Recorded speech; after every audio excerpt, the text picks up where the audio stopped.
And for that, we go to our own Griff Jenkins, who is live in Reston, Virginia, where Congressman Jim Moran and Howard Dean are holding a town hall meeting. Griff. That's right, Sean. If 2001 was the summer of sharks, this is the summer of town halls, and this one is no less cantankerous and passionate as any of the others we've seen. Perhaps it's because Chairman Dean turned out with Congressman Moran. This one, Sean, feels like campaign mode. You can see Organizing for America putting thousands of these signs in the audience, standing together on health care reform. There's about 3,000 people here, and they're not standing all together. Here's a little bit of what happened outside this event. Take a look. Well, what we can have is a system that's not decided by the government, but decided by the free market. Once we have free market, work toward being part of the solution instead of just saying no to everything. How do you know what ma'am, you have no, how do you don't know? Of course that's what I'm working for. That's why I'm here. I'm a physician. Sir, you asked me a question. Can I finish it or are you going to talk over me? Can I finish it? Hey, hang on a second, fella. You've talked much more than anybody else. And the fact of the matter is, you want to reform the entire healthcare system. Yeah, but that's a farce. So you see a lot of passion. You can hear the crowd over me. Chairman Dean, of course, met with a lot of passionate voices. Last night, Chairman Dean has drawn some criticisms on blogs today for what he said about Republican lawmakers opposing the president's health care initiative. Here's what he said on another program last night.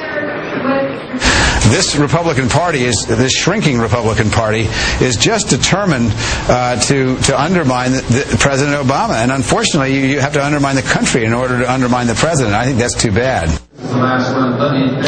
Now, I tried to catch up with Chairman Dean, ask him a question. He seems to have changed his tune a little bit as he was coming in the event. Take a look at this.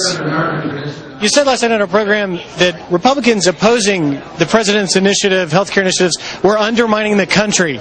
Could you clarify that for me? I didn't say that. I did not say that. Take your quote right here, sir. The last question, something like that. Sean, interestingly enough, they handed out the George Washington Rules of Civility when some 3,000 people showed up here. But here's how Chairman Dean was received when he was introduced almost an hour after the program began. Check it out. This country spends 17% of its gross national product on health care.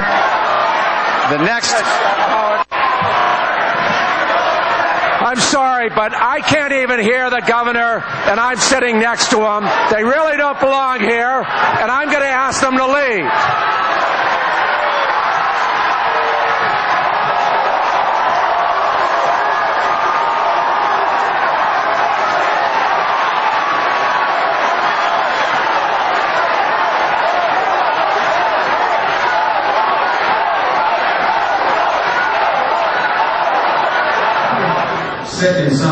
Now, one person was escorted out, anti-abortion activist Randall Terry, as well as one other gentleman sort of supporting him for disrupting. But certainly that passion continues and debate continues, about 20 miles from Washington. Sean, it's back to you. And thanks, Griffin.